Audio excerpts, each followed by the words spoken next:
Levante as suas mãos e permaneça e esteja diante de Deus, da presença de Deus, aquietando o seu coração, pedindo a Ele que neste encontro, neste culto, neste tempo, que Ele fale com você, que você ouça a sua voz, que a presença dEle seja real dentro do seu coração, que você se sinta assim amparado, fortalecido, que você perceba o agir, o mover de Deus no seu coração, na sua vida. Pai, nós estamos aqui, todos nós estamos aqui, porque todos nós carecemos e dependemos de Ti, Pai. Sim, é verdade, nós nos humilhamos, nós nos quebrantamos, dizendo e reconhecendo que sem Ti nós nada somos e que sem Ti nós nada podemos fazer. Bendito o Teu nome, bendito o Teu amor e esta maravilhosa dependência de Deus que não nos diminui, não nos faz nos sentirmos inferiores, pelo contrário, esta fé, fidelidade que nos ergue, que nos levanta, que nos dá tudo aquilo que buscamos, tudo aquilo que os homens buscam, necessitam e desejam, Pai. Bendito o Teu nome, exaltado o Teu nome, glorificado o Teu nome. Obrigado, Senhor, porque nesta noite também recebemos a mensagem da mesa, da ceia do Senhor, da Tua presença real, de Deus conosco, de Deus presente na nossa vida, das obras de Deus no nosso coração. Muito obrigado, Pai. Muito obrigado pela vida de cada irmão presente aqui na Tua casa nesta noite, por cada vida. E nós adoramos, nós glorificamos o Teu nome, nós oramos com fé, em nome de Jesus. Que todos digam amém. Se você tem a sua Bíblia, eu peço que você abra no primeiro livro da Bíblia.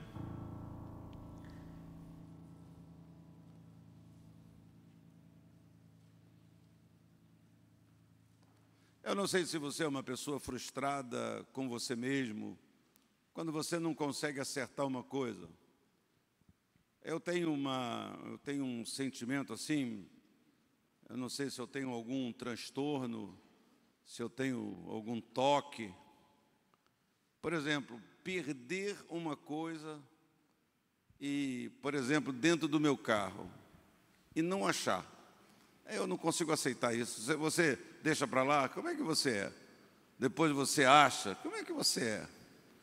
Eu acho assim, não é possível. Às vezes a minha esposa fala assim, deixa para lá, depois você procura. Não, mas não pode. O troço não tem perna, tem que estar aqui dentro, e mexe, mexe. E quanto mais eu demoro para achar, mais perturbado eu fico.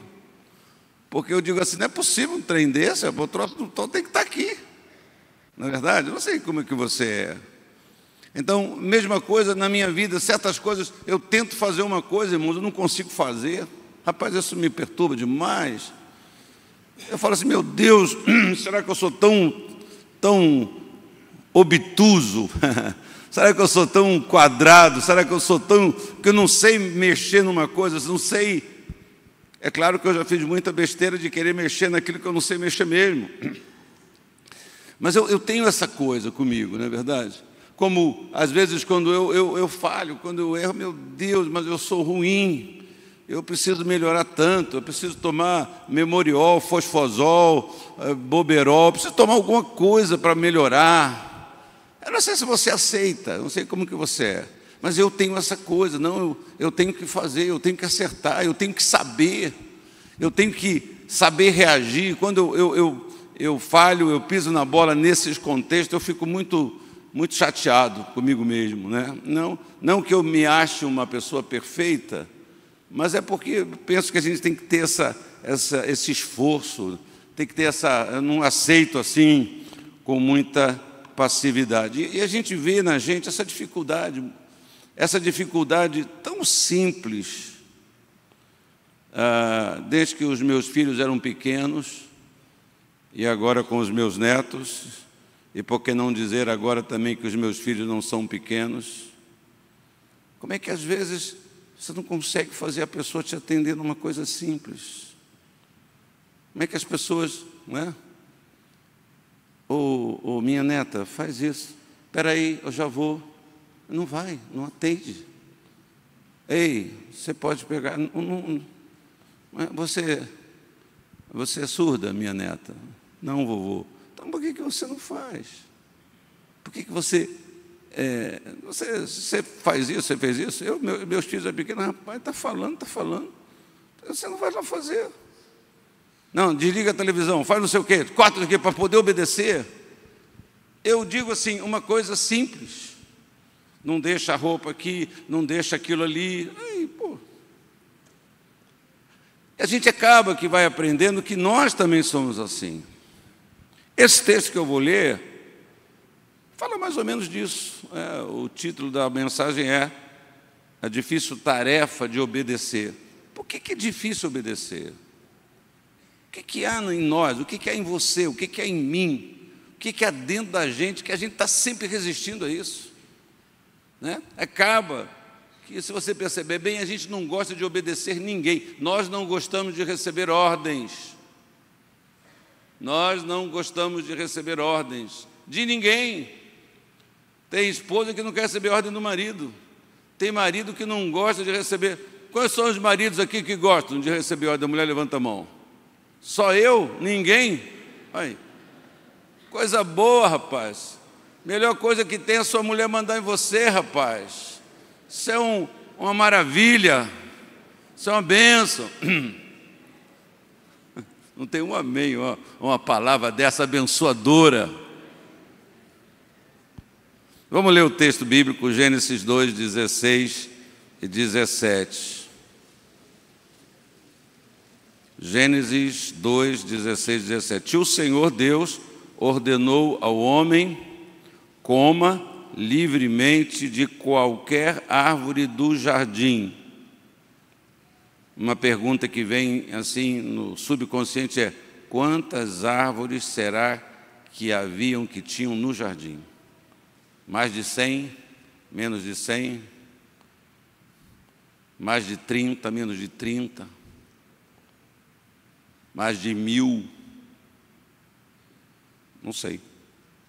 Coma livremente de qualquer árvore do jardim, mas não coma da árvore do conhecimento do bem e do mal, porque no dia em que dela comer, certamente você morrerá.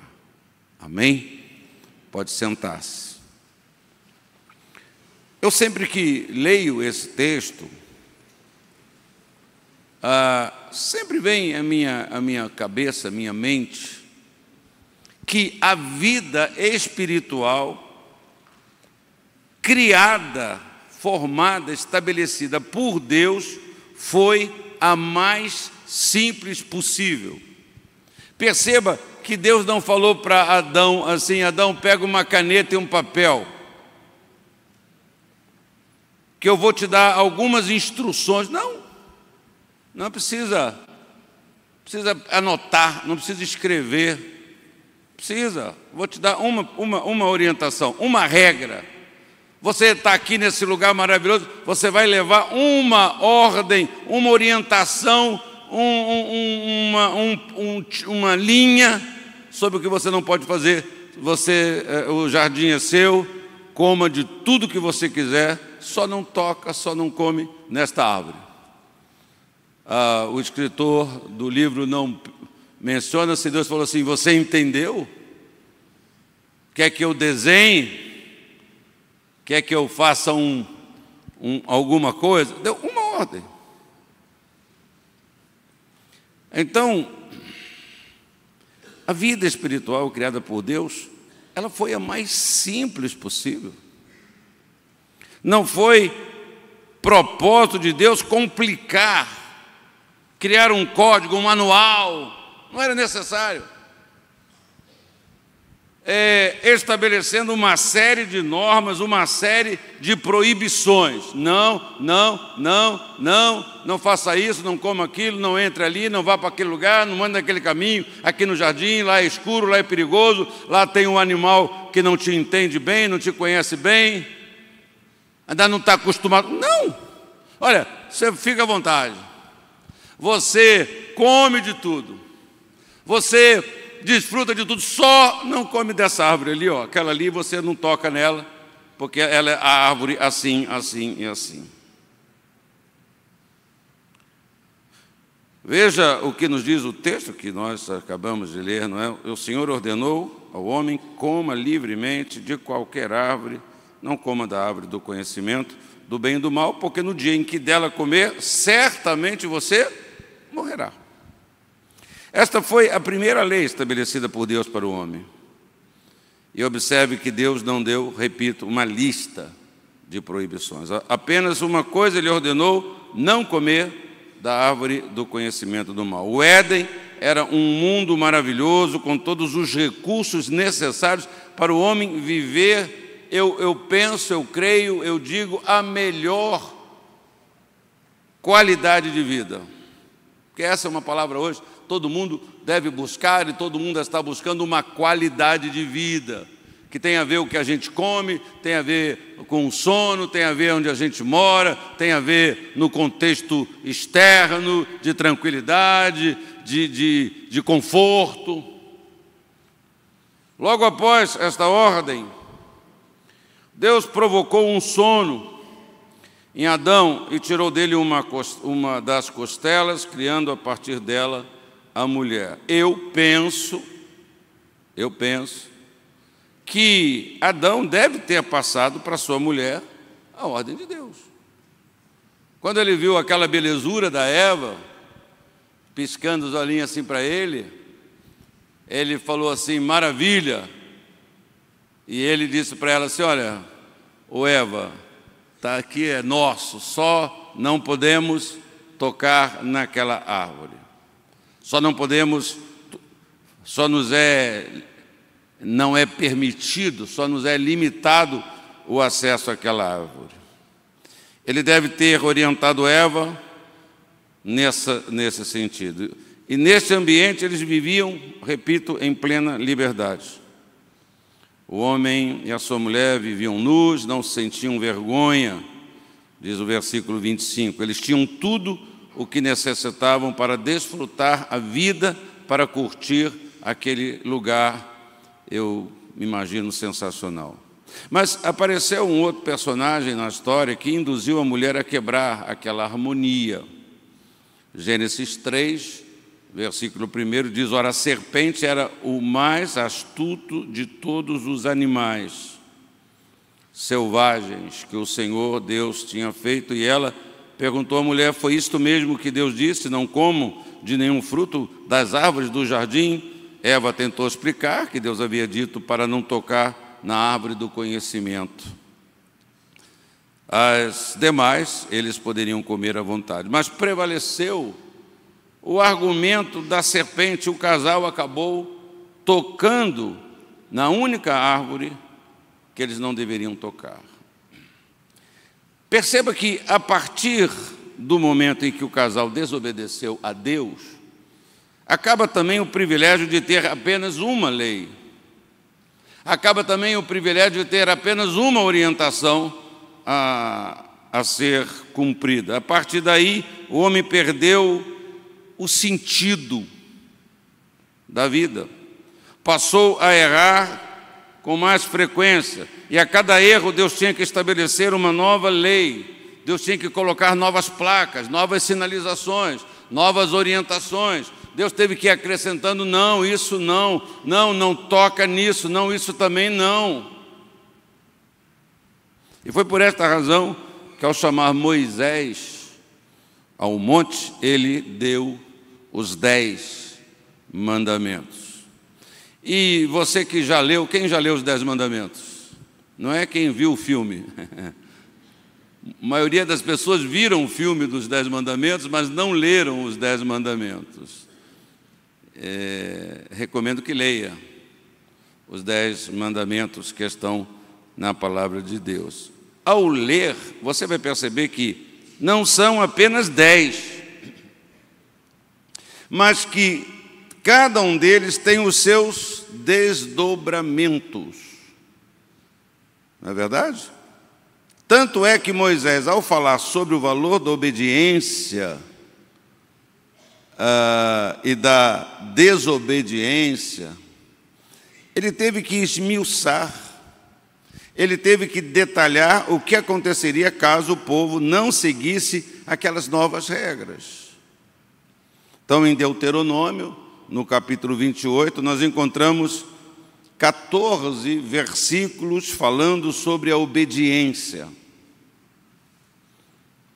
e 54 versículos sobre as punições aos desobedientes. Isso é uma coisa para a gente pensar. 14 versículos falando sobre obediência, 54 versículos falando sobre consequências ruins, punições aos desobedientes. Esta situação atingiu em cheio a vida espiritual do povo de Deus naquele contexto ali. Há tantas recomendações, tantas orientações sobre o que não se deve fazer e o que não se pode fazer. Então, no Novo Testamento, nós encontramos em quase todas as epístolas, quase todas as cartas, não nos evangelhos, as cartas às igrejas, recomendações, interessantes também, recomendações sobre como lidar com os patrões. Você que é um crente, você sabe como é que você deve lidar com o seu patrão? Está na Bíblia. Está nas cartas dos apóstolos. Como lidar com os empregados? Como que o marido deve tratar a mulher? E aí? Está todo mundo parado assim. Então... Como é que o marido trata a mulher? Tem lá. Como os pais devem orientar os seus filhos? Como que nós devemos cuidar das viúvas? Etc. Etc. E eu estava pensando um pouquinho, meditando nessas coisas, estava pensando no que acontece nos dias de hoje, né? Esse projeto, não sei se é da onde que vem esse projeto, que é realmente de esfacelar com a família, desmoralizar o relacionamento familiar. Então, veja o ponto que nós estamos. Esses valores aqui, eles são tidos como retrógrados, como ultrapassados. Então, quer se dar direito ao seu filho, não sei se já tem direito, dele chamar a polícia para você. Ele não obedecer, você não pode corrigir o seu filho, você não pode dar uma palmada no seu filho. E isso resulta em quê? Resulta em que vamos ter um monte de gente solta, como já tem. Um monte de jovem rebelde, sem referência, sem família, sem nada. E esse pessoal está aí, são os rebeldes sem causa, eles vão se afiliando, né, a um interesse muito grande, político, desse monte de gente aí, sem referência nenhuma, para que ele tenha apenas uma única referência. Então, há uma orquestração bem nítida. Se você é uma pessoa que conhece a palavra de Deus, conhece as lutas que nós estamos envolvidos espiritualmente falando, e olhamos para a família, então a família agora pode ser composta de vários personagens diferentes, 2 homens, 2 mulheres, então se pode adotar crianças. Então, essas coisas estão acontecendo, essa desfiguração está acontecendo, essa ausência. Enfim. Então, é importante lembrar que o projeto de Deus, ele continua simples. Ele continua simples. Talvez no desejo de restaurar esta simplicidade, foi que Jesus sintetizou todos os mandamentos em apenas um. Então, quando Jesus vem, ele faz isso. E eu penso que ele, ao fazer isso, estava tentando trazer de volta o Éden para a nossa vida. Aquele ambiente para a nossa vida. E ele diz lá: ame o Senhor, o seu Deus, de todo o seu coração, de toda a sua alma, de todo o seu entendimento. Esse é o primeiro mandamento, esse é o maior mandamento, corrijo. E o segundo é semelhante a ele: ame o seu próximo como a si mesmo. E Zefini. Alguém estipulou, mas e a lei? Não, você faz isso aqui que você vai cumprir a lei toda. Faz isso daqui que você vai cumprir, você vai além dos 10 mandamentos.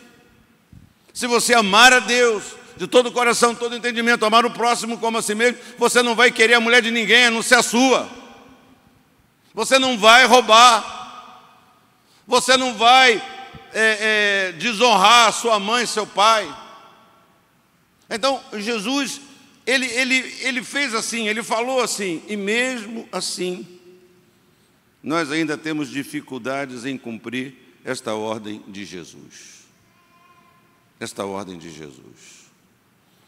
De amar a Deus de um jeito e amar o próximo de outra maneira. Às vezes eu não tenho raiva do que eu vou lhe contar, do que eu vou dizer. Às vezes eu fico assim, passo por fases, né? Tem hora que eu fico assim um pouquinho cansado, irritado com teologia, com debate teológico, com discussões. Outros momentos eu fico muito aguçado, acho sensacional o entendimento, o conhecimento, a capacidade de homens de Deus. Mas como sou um pastor, como eu não sou um teólogo, como eu não sou um conferencista internacional, como eu não sou um escritor, como eu sou um pastor de igreja, como eu sou um pastor que lida com pessoas, que fala com pessoas, que participa, às vezes muito indiretamente, de dramas e de dificuldades e de quedas e de sofrimento das pessoas. Nessas horas, às vezes, tratados teológicos não ajudam muito. Profundos conhecimentos sobre arminianismo, sobre calvinismo, que tem o seu valor, que tem a sua importância, que deve ser estudado, mas não servem para tratar dos dramas pessoais das pessoas.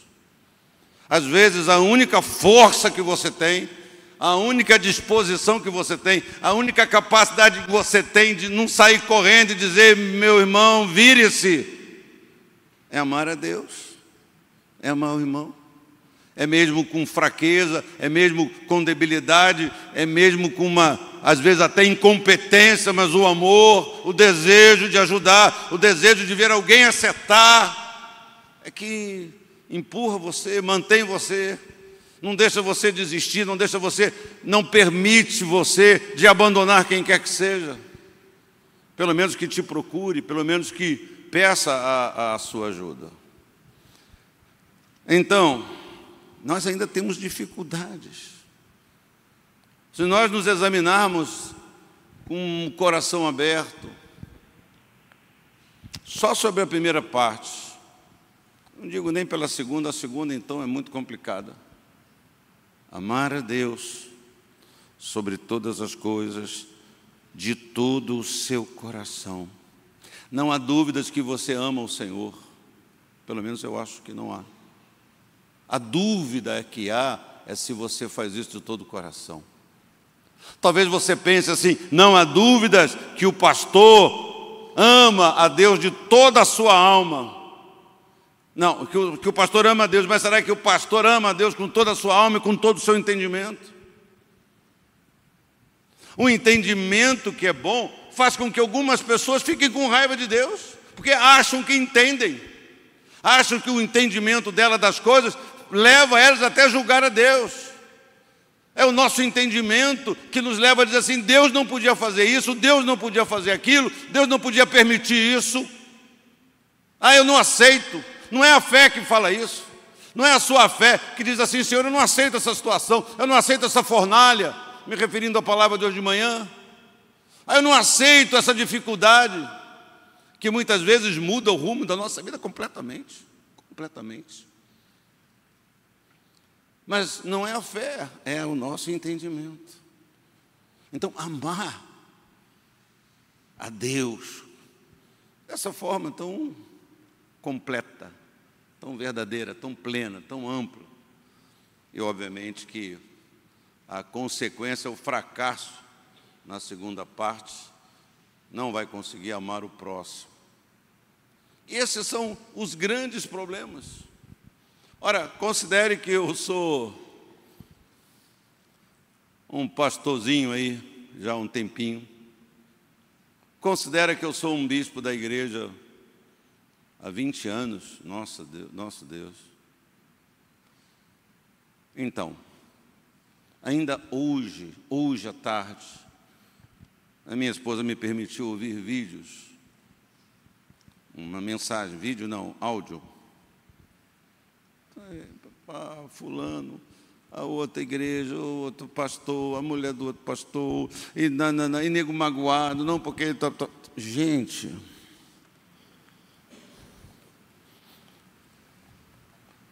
assim, a frustração. Eu não cheguei a lugar nenhum, não, irmão. Eu não cheguei, não. Eu estou caminhando, me esforçando. É verdade que tem hora que você tem vontade de, como diz o outro, né, pegar a minha trouxa, fazer a minha trouxa, e como dizia o irmão Barbosa, ir para o mato, quero ir para a roça, fumar um cigarrinho de palha, sentar debaixo de uma sombra, soprar fumaça nos mosquitos e ficar olhando para o nada. Está todo mundo preocupado que eu estou falando isso aqui na rádio, na internet. Você já fumou um cigarrinho de palha? Não, graças a Deus. Vamos mudar de assunto. Eu também nunca fumei. Foi uma frase que o irmão falou para mim, e eu fiquei chocado, que nem você ficou. Aquele irmão tão santo, gente, ele fuma cigarro de palha, dizimista fiel, fiquei chocado. Então, um escritor afirmou que a nossa dificuldade, ouça, em amar a Deus é que nós centralizamos todo o nosso interesse, toda a nossa energia em atender o nosso eu, e não a Deus. Por isso que a grande mensagem das cartas do Novo Testamento é fazer morrer. Todo dia você tem que lutar com o seu eu, com a sua vontade, porque Deus nos transformou, nos libertou, mas não nos robotizou, não botou um chip diferente na nossa cabeça. Ele não fez isso. Então a sua carne continua carne, no sentido dos seus pensamentos, dos seus desejos. A gente fica com raiva, a gente se acha. Olha, trata o irmão como se ele fosse maior do que você. Essa é uma dificuldade muito grande que a gente tem. A gente dilata, desclassifica o outro, dissola, desclassifica o outro. Pelo amor de Deus, pô. O cara vem falar problema. O que esse cara vai me ensinar? A gente desclassifica por um erro da linguagem, por uma outra questão, por uma aparência, pela cor da pele. A gente faz isso, querido. A gente acha que nós somos melhores. E diria alguém, eu sou melhor mesmo. Pois é, até pode ser melhor num contexto, numa habilidade, mas isso não faz você essencialmente melhor que o outro. Porque se você tem uma habilidade que o outro não tem, o outro tem uma habilidade que você também não tem. Então, essas são as nossas... Olha, você trata o irmão como se ele fosse superior a você. Nós criamos ditados, você chegou agora, quer sentar na janela?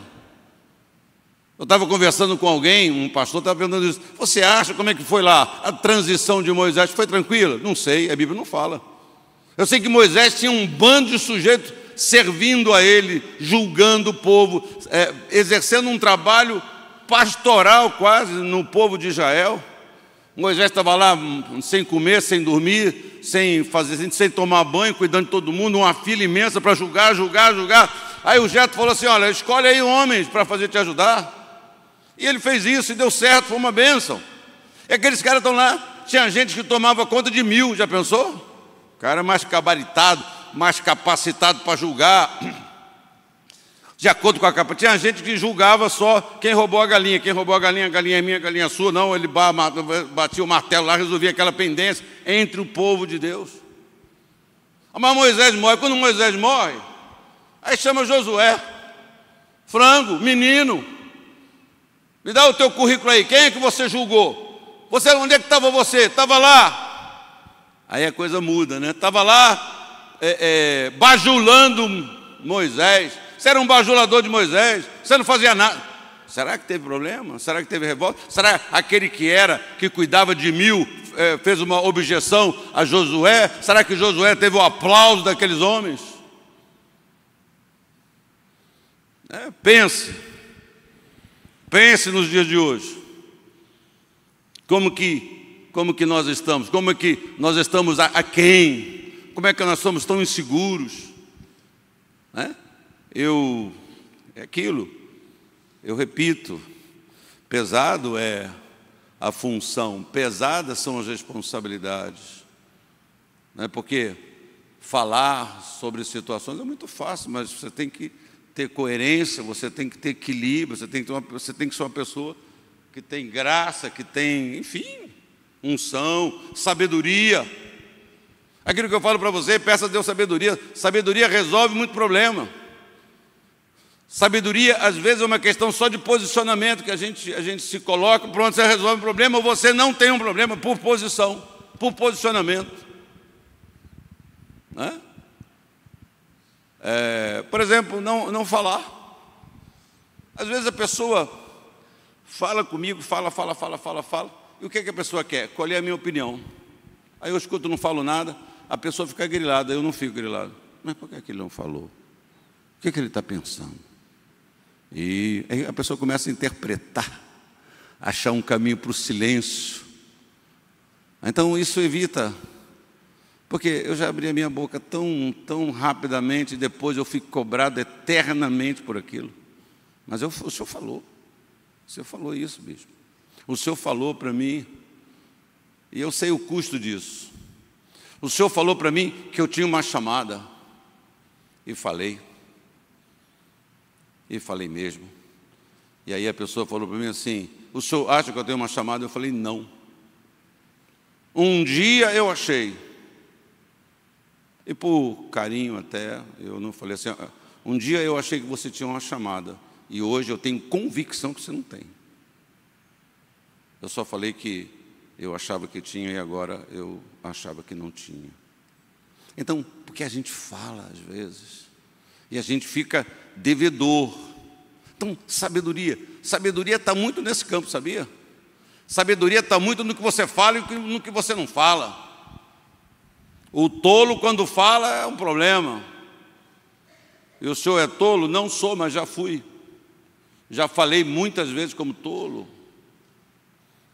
Então, e é por isso também que, voltando aqui para o Senhor e para a sua palavra, e para essa afirmação que eu fiz, do nosso eu, é por isso também que Ele tem estabelecido tantas leis, tantas normas, tantos regulamentos, Deus. Hoje já não temos apenas uma árvore separada por Deus, hoje existem centenas e talvez milhares delas. Mas fica aqui para mim e para você nesta noite uma lembrança. Você já imaginou se todos os filhos de Deus fossem obedientes a Deus? Pense nisso. Você já pensou? Se todos nós fôssemos obedientes a Deus, ao invés de estar preocupado com os direitos, ao invés de estar preenchendo formulários, Deuteronômio 28, obedeça a Deus aqui, obedeça a Deus ali, deixa eu me fazer tudo isso por um interesse do que é prometido. Ou pelo medo do castigo de ser desobediente. Isso nunca dá certo. Você não consegue fazer isso. Você começa bem, daqui a pouco você está pifando, não consegue mais, humanamente falando, sem nascer de novo, sem ser crente de verdade, sem se converter ao Senhor, sem ter graça de Deus na sua vida, sem ser guiado pelo Espírito Santo. Ninguém consegue. Muitos tentam, mas acabam sempre fracassando. Você já imaginou se todos os filhos de Deus fossem obedientes a Ele? Você já notou que muita coisa que acontece, muita conversa que tem, muita cobrança que tem, é que você percebe que a pessoa não obedece a Deus e você também não está obedecendo a Deus. E por isso a gente tem que estar aí dando volta e lutando e sacrificando. E sacrificando. Vem alguém e prega para nós, você tem que sacrificar. Por quê? Porque a gente não obedece. Então tem que aplacar, tem que tentar um outro caminho para resolver os problemas. Boa parte da igreja, boa parte, eu não sei, essa minha palavra é errada, uma parte da igreja, eu não sei que tamanho é essa parte da igreja, hoje usa a questão de sacrifício, é grana, é dinheiro. Faz um sacrifício, você não pode, mas faz um sacrifício. Você não pode, mas faz um sacrifício. Isso, na verdade, não é sacrifício nenhum. É transação espiritual. É outra coisa. Deus não está nem aí para isso. Deus não está nem aí para esse tipo de coisa. Então, eu pergunto de novo, será que haveria tantas leis, tantas regras e tantas recomendações se nós obedecêssemos a Deus? Se todos nós obedecêssemos o mandamento de Jesus, amar a Deus de todo o coração, de toda a alma, será que havia outra necessidade de ter regra para isso, regra para aquilo, regra para o patrão, regra para perdoar, regra para fazer, regra para trazer oferta no altar com certo primeiro? Será que haveriam essas regras? Ouça, quando colocamos Deus no centro das nossas vidas, quando colocarmos Deus no centro da nossa vida, tudo vai mudar. Fala para a pessoa do lado, quando você colocar Deus no centro, tudo vai mudar. A gente quer que tudo mude, mas não quer colocar Deus no centro da nossa vida. A gente quer que tudo mude, mas a gente quer continuar a estar, a ser, a ficar no centro da nossa vontade. É o eu, é o meu. E por isso a disposição de fazer sacrifício. E por isso caímos na conversa de qualquer pastor, pregador, bispo e tudo que você quiser. Por isso nós caímos na conversa. Por quê? Porque nós queremos um caminho para não sair, não entregar o centro da vida a Deus e ter a solução dos problemas que nós sempre trazemos, porque nós continuamos tentando estar no controle, no centro da nossa vida, o meu, o eu. Então, eu penso que precisamos pedir perdão a Deus por não sermos o que Deus espera que nós sejamos. Quando eu digo isso, eu fico aqui bem em oração, em dependência, pensando assim, meu Deus, quem será está interessado nisso? Precisamos pedir perdão a Deus por não sermos o que Ele espera que sejamos. Quantas pessoas, quantos pastores, quantos crentes estão interessados nisso, estão preocupados, estão ocupados com isso.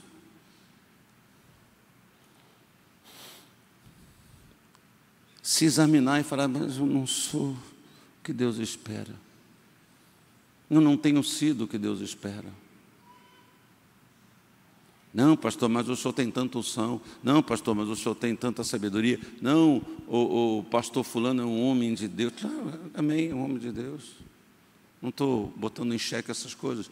Estou botando em xeque o meu íntimo para com Deus. A minha leitura do mandamento de Jesus. Será que eu estou fazendo assim?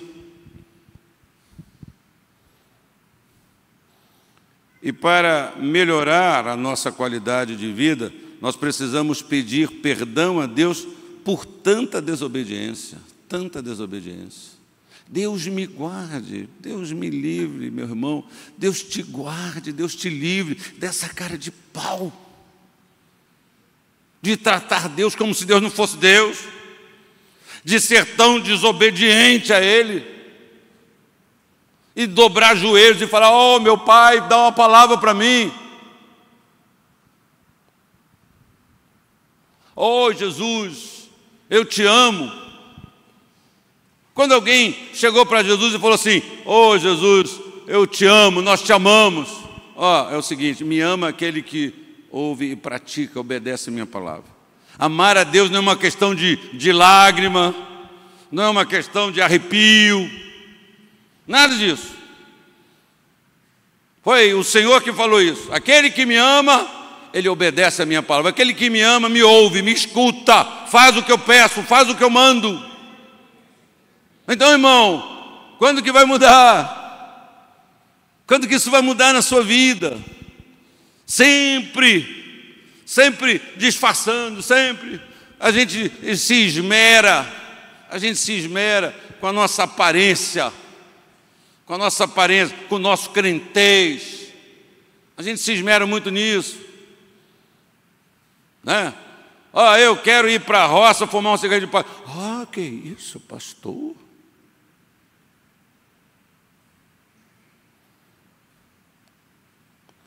E quantas vezes a gente está queimando outras coisas tão desgraçadas, tão destruidoras na nossa vida, não é verdade? A palavra até, o mandamento de Deus, a gente escanteia, a gente... Por quê? Porque nós estamos discutindo. Ama a Deus de todo o coração, de todo entendimento. Não, eu estou pegando meu entendimento para discutir tudo que Deus mandou, para avaliar e discutir tudo que não, mas porque não sei o quê, porque foi o homem, porque foi a Bíblia, porque foi Matusalém, porque não sei o que lá, porque a linguagem. Pois é. Então vai chegar ao ponto que a Bíblia não é a Bíblia, a Bíblia não é a palavra de Deus, e para muito crente não é mesmo, não é. Para muito crente é relativo, tudo é relativo. Pois é. Não é verdade? Então, sem contar aqueles que gostam das regras para cobrarem os outros, gostam de regras para botar cabresto, para controlar os outros. Você lembra do texto de 2 Crônicas 7,14? Se o meu povo, que se chama pelo meu nome, se humilhar, orar, buscar a minha face, se afastar dos seus maus caminhos. Para quem que ele está falando? Com quem que ele está falando de maus caminhos? Com quem? Com o seu povo. Não era com a Síria, não era com Nabucodonosor, não era com os amorreus. É com o seu povo que ele está falando. Se o meu povo, que se chama pelo meu nome, se humilhar e orar, buscar a minha face e se afastar dos seus maus caminhos, dos céus eu ouvirei, perdoarei o seu pecado e curarei a sua terra. Ele não fala de possibilidade. Se fizer, talvez. Não. Se fizer, eu sararei, eu abençoarei, eu curarei, eu perdoarei. E por que eu não ouço isso e corro para os pés dele? E por que eu ouço essa revelação da graça e do amor de Deus e não falo: Senhor, me perdoa, perdoa minha loucura, perdoa, Pai?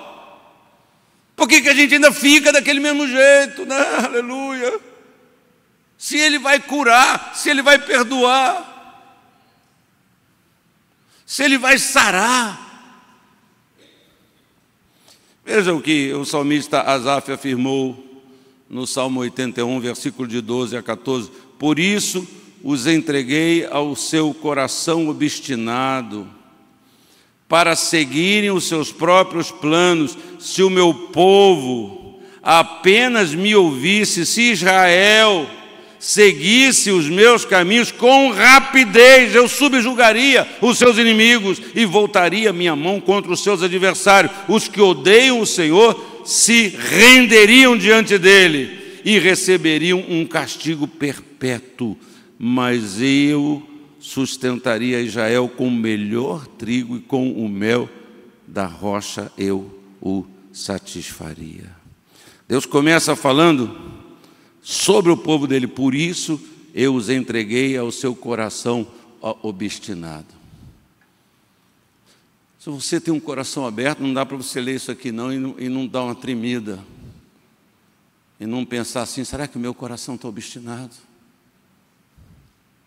Será que pela minha desobediência, será que o Senhor falou assim: vou entregar o teu coração à sua própria obstinação, para seguirem os seus próprios planos? Vai, pode ir, vai firme aí nessa frustração, vai firme no teu plano, vai firme na tua derrota, vai firme na tua ruína. Se o meu povo apenas me ouvisse, se obedecesse, ia dar tudo certo, ia ser maravilhoso, ia comer o melhor filé mignon, o trigo fino, o mel puro, prazer, alegria, satisfação. Eu creio que este é o tempo de pedirmos a Deus que nos perdoe por nos preocupar tanto com a nossa vida, tanto com os nossos negócios, com as nossas prioridades. Um novo mandamento lhes dou: amem-se uns aos outros. Amem-se uns com os outros é como não toca na árvore. É como o mandamento primeiro do jardim: não toca nessa árvore. Tudo vai ser bom, tudo vai ser agradável, tudo vai ser puro, mas você ama seus irmãos. A ordem é para ser obedecida. Por que nós não temos esse espírito, né? Ordem, missão dada, missão cumprida. Ordem dada, mas Deus dá ordem. A gente adapta, a gente ajusta, a gente exclui. Com certeza não está incluindo a minha sogra, amar. Não, pelo amor de Deus. Isso é um terror. Você já viu como é que nós mandamos pessoas para o inferno? Desejamos que a pessoa vá para o inferno. Nós não temos o poder de mandar ninguém para o inferno, mas nós desejamos, né? Vai arder, esse vai arder. Miserável. Vai arder no mármore. Não é verdade? Não há o que explicar sobre esse texto.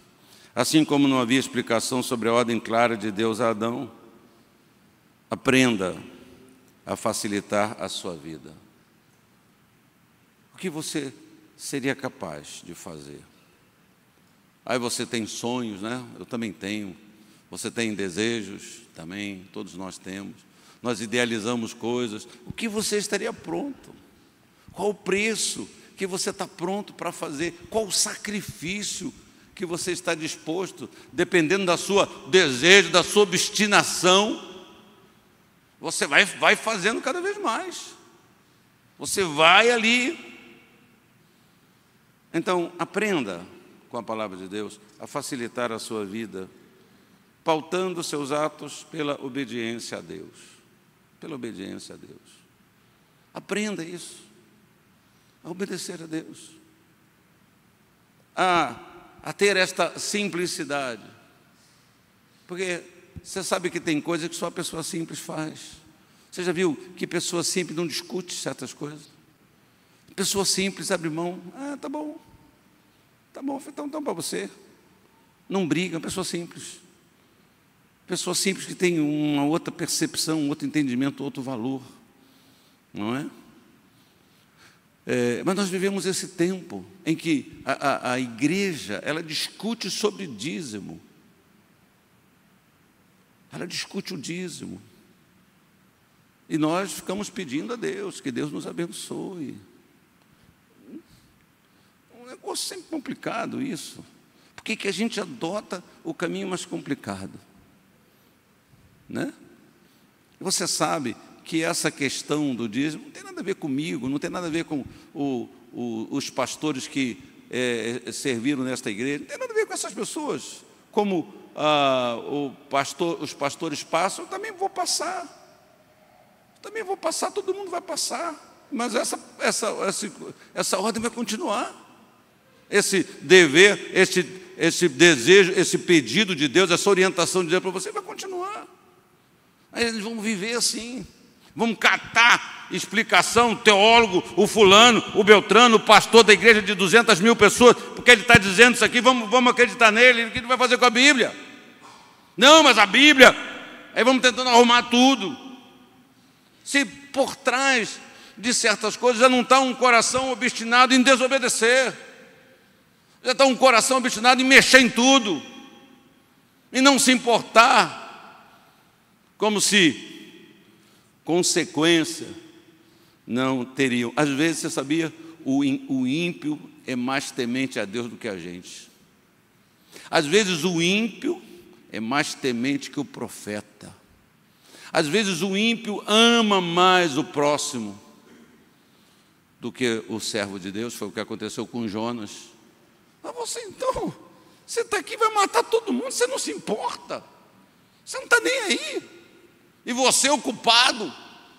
E estava lá os caras lá, me ajuda aqui, sei lá quem ele estava invocando, sei lá de onde é que ele era. Clama ao teu Deus também. Está preocupado, vai morrer gente aqui, não tem nada a ver com isso. E às vezes, nós que sabemos das coisas, sabemos, a gente não está nem aí. Não está nem aí com a nossa vida, não está nem aí com a nossa família.